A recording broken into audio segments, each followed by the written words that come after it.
Welcome to BS academy. আজকে নিয়ে এসেছি যেটা ক্লাস 12 এর জেনেটিক্স অ্যান্ড ইভলিউশনের একটা টপিক, ডিএনএ এর ভৌত গঠন।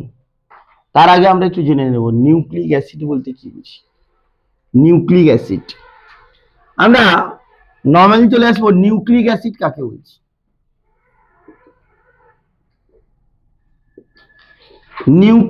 Nucleic acid is a macromolecule. Nucleic acid একটা ম্যাক্রোমলিকুল বা বৃহৎ অণু, যেটা কি হয় জীবের বংশগত বৈশিষ্ট্যের ধারক বাহক হিসাবে কাজ করে বা বংশগত বৈশিষ্ট্যগুলিকে বহন করে, তাকেই বলছি আমরা নিউক্লিক অ্যাসিড।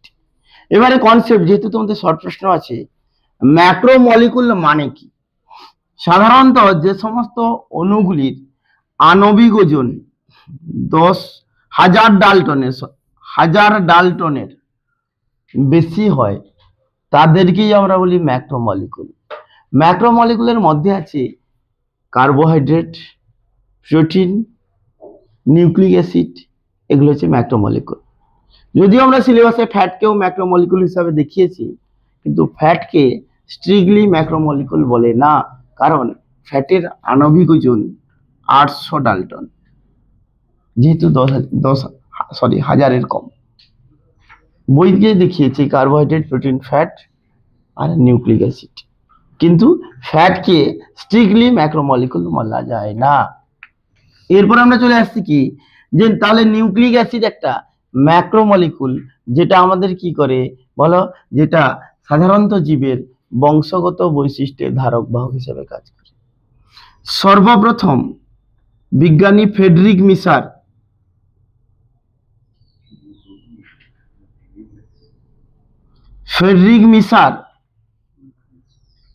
পুঁজ কোষের নিউক্লিয়াস থেকে এক ধরনের স্বতন্ত্র বস্তুকে পৃথক করেন, যার নাম দেন নিউক্লিয়ন। পরবর্তীকালে বিজ্ঞানী অল্টমাস এই স্বতন্ত্র বস্তুটির নাম দেন নিউক্লিক অ্যাসিড। সাধারণত কোষের নিউক্লিয়াস থেকে এটি পাওয়া যায় বলে এর নাম দিয়েছে নিউক্লিক অ্যাসিড। এবং অ্যাসিড কেন বলছে, নিউক্লিক অ্যাসিডে দেখবে, যদি দেখো, সুগার, নাইট্রোজেন বেস আর ফসফরিক অ্যাসিড থাকে। এই ফসফরিক অ্যাসিড থাকার জন্য ডিএনএ বা আরএনএ নেগেটিভ চার্জ হয়, বুঝছে? তো প্রশ্ন হচ্ছে কি, যেহেতু ফসফরিক অ্যাসিড আছে, এই জন্য এই টার্মটা বলছি অ্যাসিড, আর নিউক্লিয়াস থেকে পাওয়া যায় বলে এদের নাম নিউক্লিক অ্যাসিড, হয়েছে? তাহলে অল্টমাস এর নামকরণ করেন কে, এই নিউক্লিক অ্যাসিড রূপে অভিহিত করেন, যেহেতু এটি অ্যাসিড ইন নেচার বা অ্যাসিড প্রকৃতির বা অম্লধর্মী এবং কোষের নিউক্লিয়াস থেকে পাওয়া যায়, সেই জন্য এর নাম দেয় কি, নিউক্লিক অ্যাসিড। বর্তমানে নিউক্লিয়াস ছাড়াও বিভিন্ন, বিশেষ করে দুটি অর্গানেলসের মধ্যে এই নিউক্লিক অ্যাসিডের সন্ধান পাওয়া গেছে। সেই অর্গানেলস বা অঙ্গাণুর নাম কি, একটা হচ্ছে মাইটোকন্ড্রিয়া, আর একটা হচ্ছে ক্লোরোপ্লাস্ট, আর একটা হচ্ছে কি, ক্লোরোপ্লাস্ট। এই দুটি অর্গানেলসের মধ্যে কি পাওয়া যায়, বা অঙ্গাণুর মধ্যে নিউক্লিক অ্যাসিডের সন্ধান পাওয়া গেছে। আমরা নর্মালি জানি যে নিউক্লিয়াস থেকেই সাধারণত এটি পাওয়া যায়, এই জন্য নাম দিয়েছে নিউক্লিক অ্যাসিড। নিউক্লিয়াস ছাড়াও দুটি অঙ্গাণুতে এই নিউক্লিক অ্যাসিড পাওয়া যায়, যাদের বলছি ক্লোরোপ্লাস্ট আর মাইটোকন্ড্রিয়া। এই জন্য এই দুজনকে আমরা কি বলি, অর্ধ স্বনির্ভর অঙ্গাণু বা সেমি অটোনোমাস অর্গানেলস। সাধারণত দু ধরনের নিউক্লিক অ্যাসিডের সন্ধান পাওয়া গেছে। কি কি? একটা হচ্ছে ডিএনএ, একটা হচ্ছে RNA. DNA deoxy ribonucleic acid, আর একটা আরএনএ রাইবোনিউক্লিক অ্যাসিড, হয়েছে? পরে পড়বো এই দুটো দেখো নিউক্লিক অ্যাসিড, একজনের নাম হচ্ছে ডিঅক্সি রাইবো নিউক্লিক অ্যাসিড, একটা রাইবো নিউক্লিক অ্যাসিড। আমরা পরে বুঝবো এটার সম্বন্ধে। ডিএনএ, প্রত্যেকটা ডিএনএ হোক বা আরএনএ হোক, প্রতিটা নিউক্লিক অ্যাসিডের কমন উপাদান হচ্ছে সুগার, নাইট্রোজেন বেস আর ফসফরিক অ্যাসিড। কিন্তু দেখবো ডিএনএ যে সুগার দ্বারা গঠিত, এই সুগারে কি হয়, আমরা জানি প্রত্যেকটা পজিশনে এইচ ওইচ থাকে, কিন্তু ডিএনএ এর 2 নম্বর পজিশনে দেখো কোনো অক্সিজেন নেই। এই জন্য একে আমরা বলি ডিঅক্সি রাইবোজ সুগার। তুমি আরএনএ আর ডিএনএ এর মধ্যে বেসিক যদি লক্ষ্য করে দেখতে পাবে, প্রত্যেকটা দুজনেই পেন্টোজ সুগার, সুগারটা 5 কার্বন যুক্ত, সুগারের প্রত্যেকটা জায়গায় এইচ ওইচ থাকে পজিশনে আর কি। হ্যাঁ, যেটা আরএনএ এর ক্ষেত্রে কিন্তু দেখো, আরএনএ এর ক্ষেত্রে আমরা যদি লক্ষ্য করি দেখতে পাবো যে 2 নম্বর পজিশনে অক্সিজেন আছে, এই জন্য এর নাম রাইবোজ সুগার। আর ডিএনএ এর ক্ষেত্রে যদি লক্ষ্য করো দেখতে পাবে এর সুগারের 2 নম্বর পজিশনে কোনো অক্সিজেন নেই। ডি মানে বেরিয়ে যাওয়া, অক্সি মানে অক্সিজেন, যেহেতু অক্সিজেন নেই এই সুগারকে বলছি কি আমরা ডিঅক্সি রাইবোজ সুগার। এই ডিঅক্সি রাইবোজ সুগার যে নিউক্লিক অ্যাসিড ধারণ করে তাকে আমরা বলছি ডিঅক্সি রাইবো নিউক্লিক অ্যাসিড, আর যে নিউক্লিক অ্যাসিড রাইবোজ সুগার ধারণ করে তার নাম হচ্ছে কি রাইবো নিউক্লিক অ্যাসিড। ক্লিয়ার হয়েছে?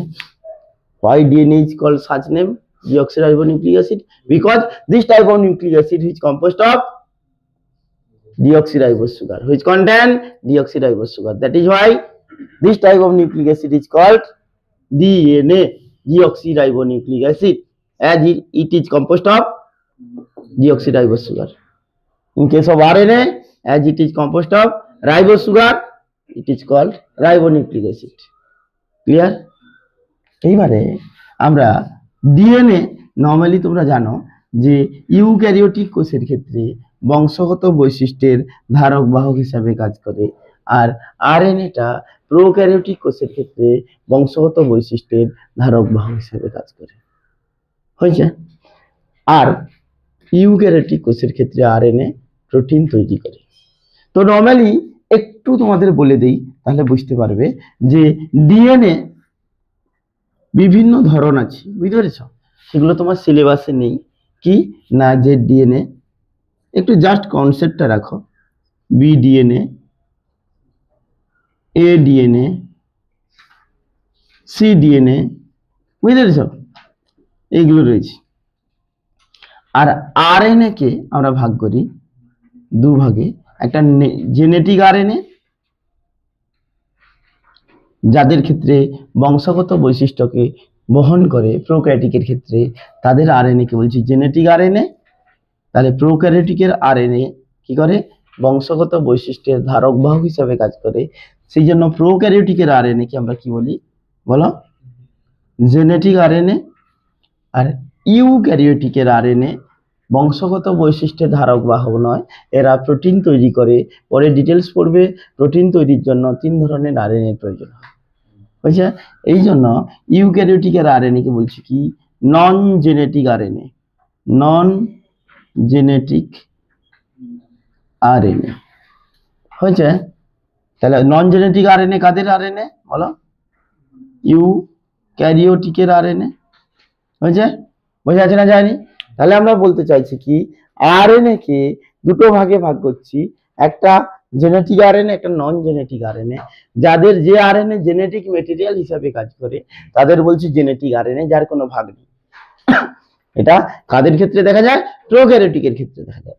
আর যে আরএনএ কি করে বলো, জেনেটিক ম্যাটেরিয়াল হিসাবে কাজ করে না, এরা কি করে প্রোটিন তৈরিতে গুরুত্বপূর্ণ ভূমিকা পালন করে, সেই আরএনএ কে আমরা বলছি কি বলো, নন জেনেটিক আরএনএ।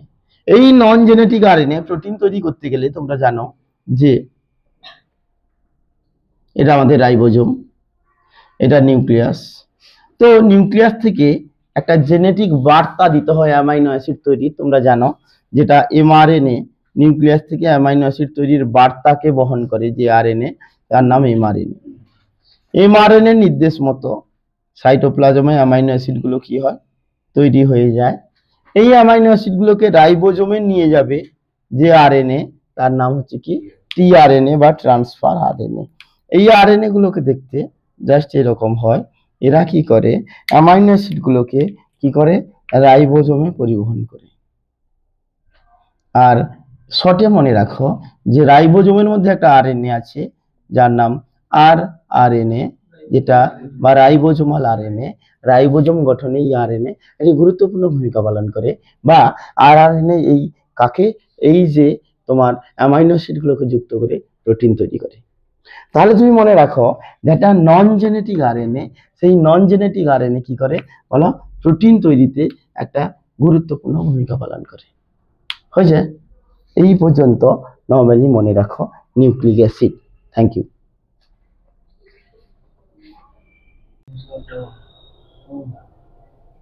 হয়েছে? নন জেনেটিক আরএনএ যেহেতু প্রোটিন তৈরির সঙ্গে, নন জেনেটিক আরএনএ যেহেতু প্রোটিন তৈরির সঙ্গে জড়িত থাকে, তাই এখানে দেখো এর তিনটা ভাগ আছে, একটা এমআরএনএ, টিআরএনএ আর আরআরএনএ। তাহলে এই তিনটা ভাগ, এমআরএনএ, টিআরএনএ আর আরআরএনএ। এই তিনটা আরএনএ এর মধ্যে সব থেকে বেশি থাকে কে, এই আরআরএনএ। সব থেকে কম থাকে কে, এমআরএনএ।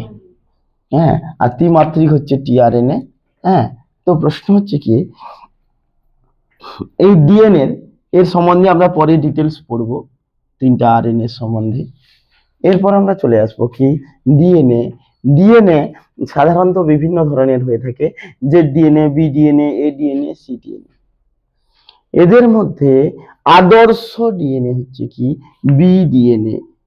এখানে বি ডিএনএ শব্দের অর্থ কি একটু মনে তোমাদের লাগবে না, যদিও যদি আমরা 3D ছবি এখানে আঁকা যাচ্ছে না, নর্মালি তুমি ভাবো যে কেন্দ্র অক্ষ বরাবর যদি আমরা একটা অ্যাক্সিস মানে লাইন টানি, এই ডিএনএটাকে দেখতে দেখো বি এর মতো লাগছে, ওই জন্য বলি বি ডিএনএ। বুঝতে পেরেছো?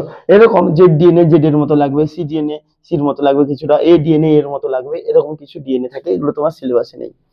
এদের মধ্যে আদর্শ ফরম্যাট ডিএনএ হচ্ছে কি বি ডিএনএ।